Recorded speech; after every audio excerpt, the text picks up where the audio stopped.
अस्सलाम वालेकुम स्टूडेंट। आज के इस लेक्चर में हमने जो प्रोग्राम करना है उसके अंदर हमने क्या करना है, यूज़र से हमने इनपुट लेनी है बेस और हाइट की, और इसके अंदर जो है हमने कैलकुलेट करना है एरिया ऑफ ए ट्राइंगल।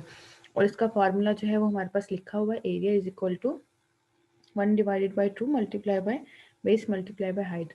अभी तक जो हम प्रोग्राम करते आए थे उसके अंदर होता क्या था कि हमारे पास या तो प्रोग्राम के अंदर जो है वेरिएबल्स की वैल्यू जो है वो बताई गई होती थी, या हम खुद से क्या करते थे, वेरिएबल्स को वैल्यू जो है वो इनिशियलाइज करवा देते थे। ठीक है, अब इस प्रोग्राम के अंदर उसने हमें क्या कहा है कि हमने क्या करना है, वैल्यू जो है वो क्या करनी, इनपुट लेनी है। इसका क्या मतलब है कि ड्यूरिंग द प्रोग्राम एग्जीक्यूशन हम यूजर से क्या कहेंगे, वैल्यू लेंगे। जिस टाइम हम अपने प्रोग्राम को रन करवाएंगे तो उसमें होगा क्या कि पहले यूजर क्या करेगा, वैल्यू उसके अंदर एंटर करेगा, उसके बाद हमारा जो प्रोग्राम की कैलकुलेशन है वो क्या होगी, कंप्लीट होगी। ठीक है, तो इसलिए हम कह रहे हैं कि अब यहाँ पे इस प्रोग्राम के अंदर हम क्या करेंगे, यूजर से जो है वो वेरिएबल्स की वैल्यू जो है वो इनपुट करवाएंगे। ठीक है, तो इसको हम देखते हैं किस तरह से। सबसे पहला काम वही कि हम क्या करेंगे, अपने प्रोग्राम के अंदर हेडर फाइल्स को इंक्लूड करेंगे। हेडर फाइल को इंक्लूड करने के बाद हमारे पास क्या, हमारा मेन फंक्शन होता है। हमने अपना मेन फंक्शन जो है वो स्टार्ट किया।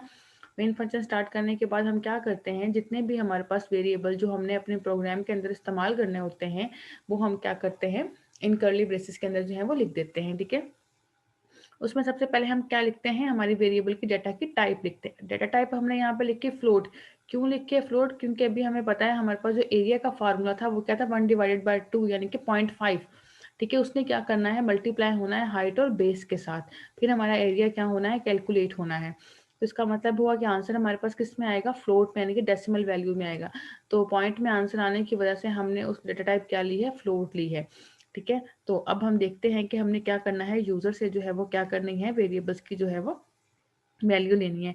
इसलिए हमने क्या किया, पहले स्क्रीन के ऊपर एक मैसेज जनरेट कर दिया कि यूजर को जब जैसे ही आपका प्रोग्राम रन होगा तो यूजर को एक मैसेज जनरेट होगा कि वो क्या करे, एंटर बेस, यानी कि बेस की वैल्यू वो क्या करवाएगा, एंटर करवाएगा। ठीक है, स्कैन एफ की हेल्प से हमारे पास क्या होगा, इस ये जो बेस वेरिएबल है इसके अंदर हमारे पास क्या हो जाएगी, जो भी वैल्यू यूजर एंटर करेगा वो इसके अंदर क्या हो जाएगी, स्टोर हो जाएगी। ठीक है, ये हमारे पास वही फॉर्मेट स्पेसिफायर है। ठीक है, और एंड साइन हमने इसलिए लिखा है क्यों, क्योंकि यूजर ने जो वैल्यू एंटर करनी है वो इसके अंदर हमारे पास क्या होगी, इस बेस वैल्यू वेरिएबल के अंदर जो है वो स्टोर हो जाएगी। सेम इसी तरीके से हम यूजर को क्या करेंगे, बेस लेने के बाद हम उसे कहेंगे कि वो क्या करे, हाइट भी जो है वो एंटर करवाए, हाइट एंटर करवाएगा, और स्कैन ऑफ क्या करेगा, जो वैल्यू यूजर जो है वो क्या करेगा, एंटर करेगा, वो साइड वेरिएबल के अंदर जो है वो क्या हो जाएगी, स्टोर हो जाएगी। ठीक है, उसके बाद हमने क्या कर दिया है, उसका फार्मूला, एरिया का फार्मूला हमारे पास क्या था, 0.5 multiply by base multiply by height, वो हमने क्या कर दिया, यहाँ पे लिख दिया। लिखने के बाद हमने क्या कर दिया है, जो भी रिजल्ट इस फार्मूले से आएगा वो रिजल्ट हम यहाँ पे स्क्रीन पे क्या करवा देंगे,